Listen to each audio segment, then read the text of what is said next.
Thanks, Katie.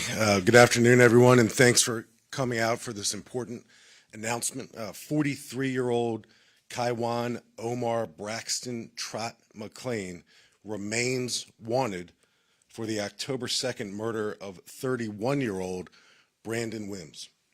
That hasn't changed. What has changed is today's announcement of an enhanced reward of now $11,000 for information that leads to the capture of Trott-McLean.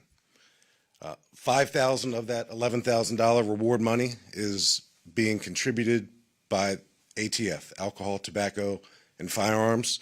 They remain a great federal partner, and I'm really appreciative that Janice Castillo is here, our resident agent in charge from our local ATF office. ATF is always first to the scene, first to the plate, first to our assistance anytime we ask them for their help.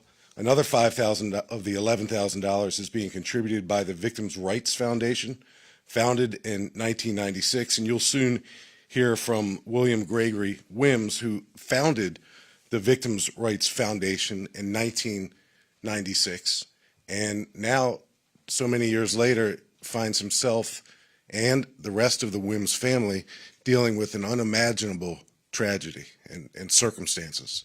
The uncle. So you're going to hear a recap of what happened on October the 2nd. We know that Trott-McLean knows that he is wanted. We know that he's still local, and we know that he's playing games with the Fairfax County Police Department. And while he's playing his games, he's putting this community at risk. So there've been a couple of occasions where we were very close to capturing Trott-McLean, and we haven't. And we think the announcement of this enhanced reward will rattle the cage a little bit, because we need to get Trott-McLean off the street. He needs to begin his journey in the criminal justice system and be held accountable for what he did on October the 2nd to Brandon. Unacceptable. We know who he is. He knows he's wanted. If he's listening today, he can always turn himself in. He just needs to dial 911. If anyone knows his whereabouts, you're going to hear from Major O'Carroll about how you can communicate with the Fairfax County Police Department and how you can communicate with crime solvers. We need to get Trott-McLean off the street, and we think this enhanced reward announcement will do just that. So I'll turn it over to Major Ed O'Carroll now. He'll go over some of the circumstances of October the 2nd and provide some additional information for folks to come forward and stand with us and get this killer off the street. Major. Thank you, Chief. Appreciate that. What a tragedy. What a tragedy the county experienced. What a tragedy the Wim family experienced. Law enforcement stands with our victim and our family. But I do have a message for our killer. Surrender on your terms or be arrested on ours. As the chief said, this has gone on entirely too long. Today is day 60. And our commitment on behalf of the Fairfax County Police Department, with our federal partner here today, the ATF, the family most impacted by this violence, and the Fairfax County community stands together to get Trott-McLean in custody. So I do want to bring you back to the morning of October 2nd. Early in the morning, just shortly after 7 a.m., gunfire rang out in the 5800 block of St. Gregory's Lane in the Alexandria area of Fairfax County. The victim was attended to by the police officers and the fire and rescue department, transported to the hospital, and very sadly, profoundly sad, we've learned that morning, just an hour and several minutes after the shooting, that he was pronounced deceased. So Trott-McLean was identified as the killer. Warrants were obtained and have been on file for now 60 days. He is charged with second-degree murder, the use of a firearm, and the commission of a felony, and a felon in possession of a firearm and ammunition. So that does tell you that this individual, Trott-McLean, is not new to the law enforcement community. We've had plenty of contacts with him before. As the chief said, he knows he's wanted. We're now letting everyone in Fairfax County know that he is Fairfax County's most wanted. We do ask any member of the community that sees this offender out on the street not to approach, to dial 911. He should be considered armed and dangerous. The firearm used in this murder has not been recovered. If you have any information on his whereabouts, contact 911. You can contact our crime solvers at 1-866-411-TIPS, and you can remain anonymous and still benefit in that significant reward. As the chief said, what was $1,000 for the past 59 days, today on day 60 is now at $11,000. So we ask anyone with information to come forward. We do want to put this individual where he belongs, and that's at the Fairfax County Adult Detention Center.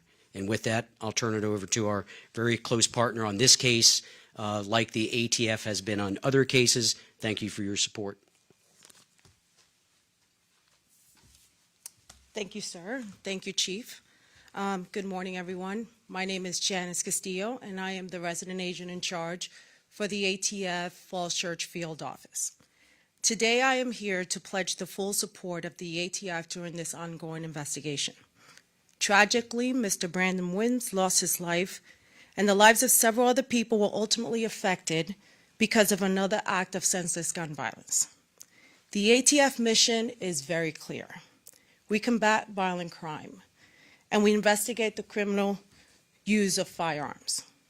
We will continue to work collaboratively with the Fairfax Police Department and our other vital law enforcement partners to remove illegal firearms from our communities. To that end, ATF is offering additional $5,000 reward, leading to the arrest and conviction of those responsible for the senseless death of Mr. Wims. Thank you.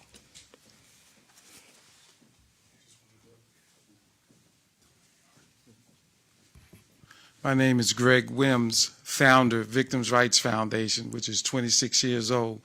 And we pretty much work with law enforcement and crime solvers from Baltimore to Richmond. In our 26-year history, we have never had a member of our own family, whether it be volunteer or blood family member, to be killed by a very bad person. So today, our board of directors is announcing that we're adding $5,000 to the reward, and you've heard now it's up to $11,000 total to get this very dangerous person off the street. We ask everyone who sees this in the news to please call 911, because we understand from family members that this gentleman is in the community. A lot of people have seen him, but no one is called. It is anonymous. No one will know that you've called the police, and you will, in fact, receive, once he's arrested and convicted, that $11,000. So with that, we just ask, if he's listening and watching the news, that you turn yourself in.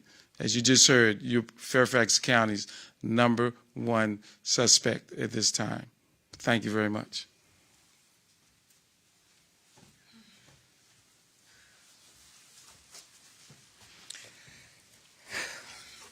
Hello, I'm Miss Wims. I'm Brandon Wims' mom.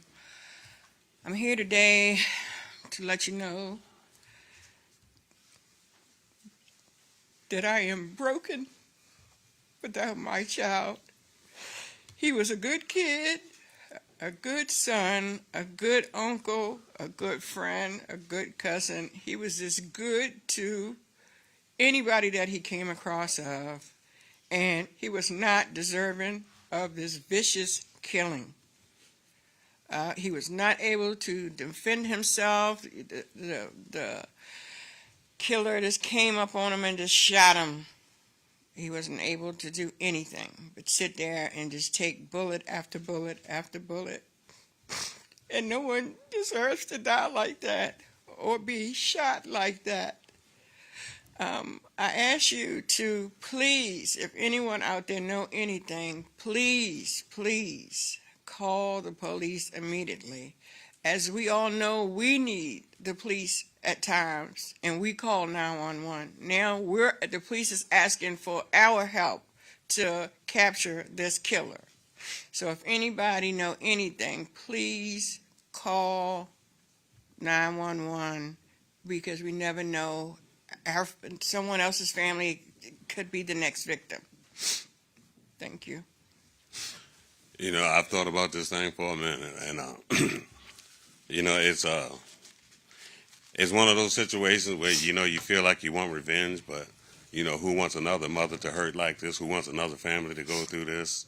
And it's really just a sad situation that it just is an ongoing situation with the guns just everywhere, killing people all over. We just went through this with a friend of ours over in PG County.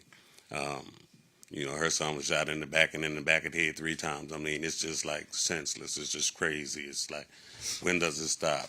I mean, how do we get the reins around this whole situation and just pull it down to where it's safe to walk the streets, just, I don't know, just safe to go out and hang with your family and have a good time without this. It's just entirely too much of it. It's just way out of hand. If you're hearing this, I mean, just give up. Just come home. Just go sit down. It doesn't mean the end of your life. You might be able to talk to somebody that's going through some things and help somebody else not to do something totally stupid. It's a good day just to surrender this situation. Thank you. Thank you.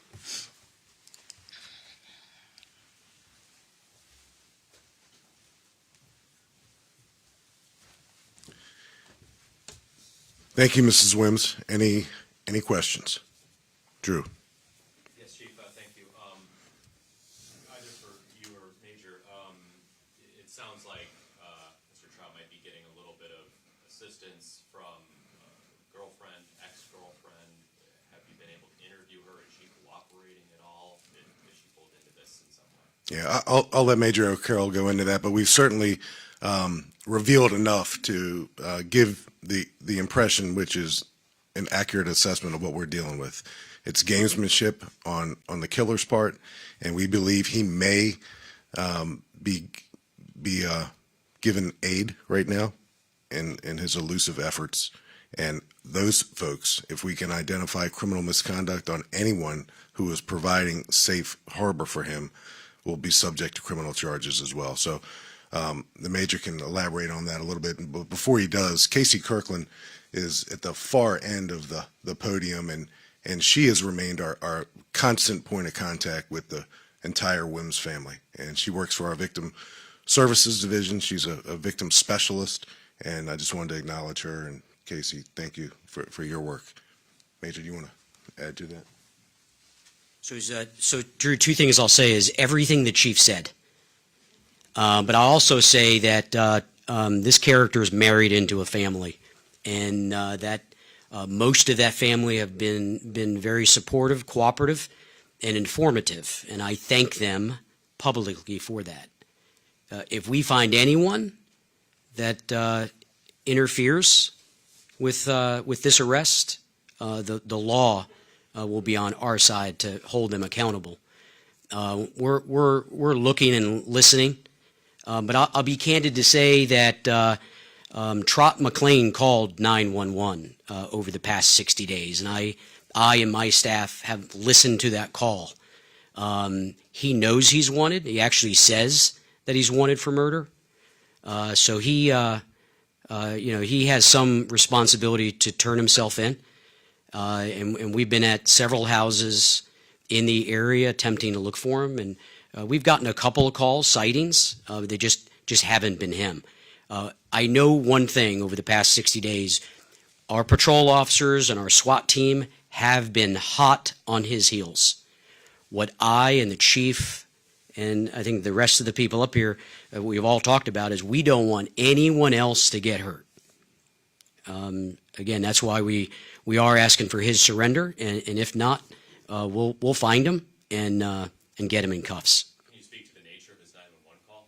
What was he calling about? So he called in a dispute that he was the complainant. I have reason to believe that that might not have been a legitimate call, but it was him on the call, and he does give an explanation that he's wanted.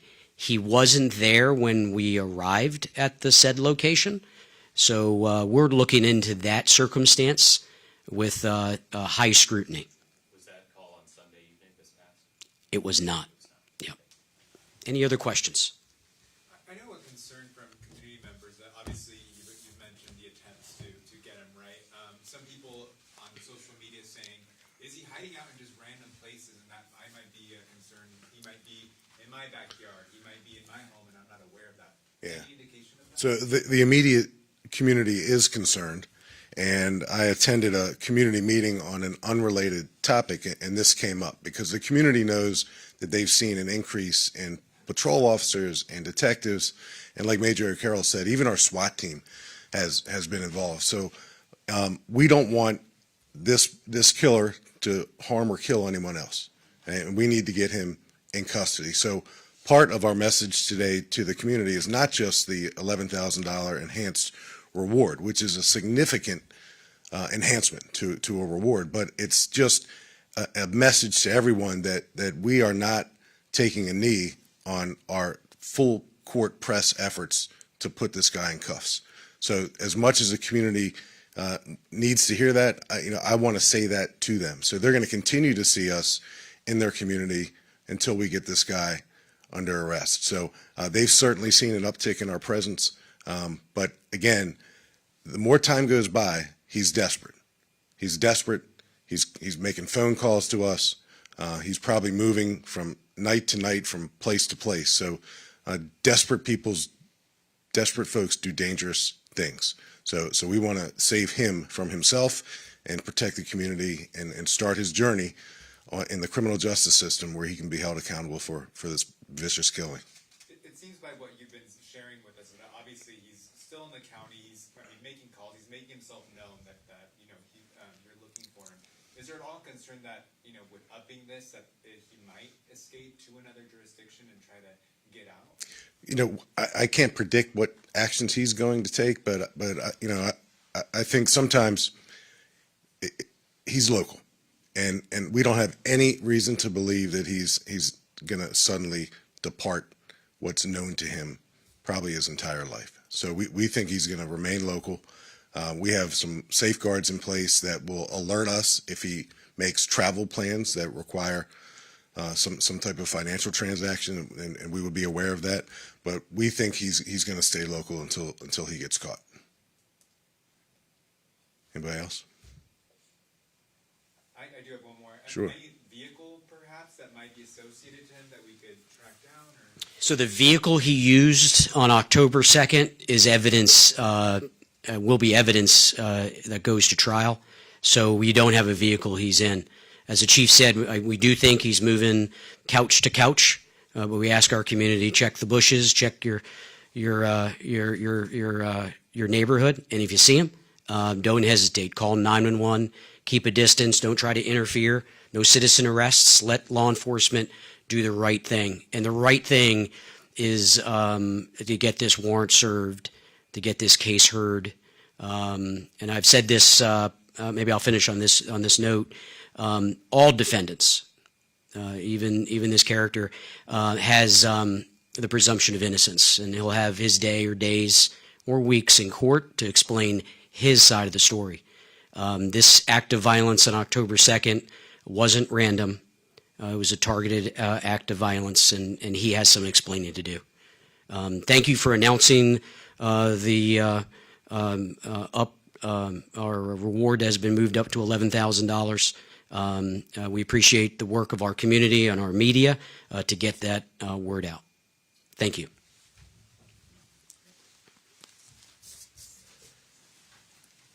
We thank you all so much for coming out today, and we very much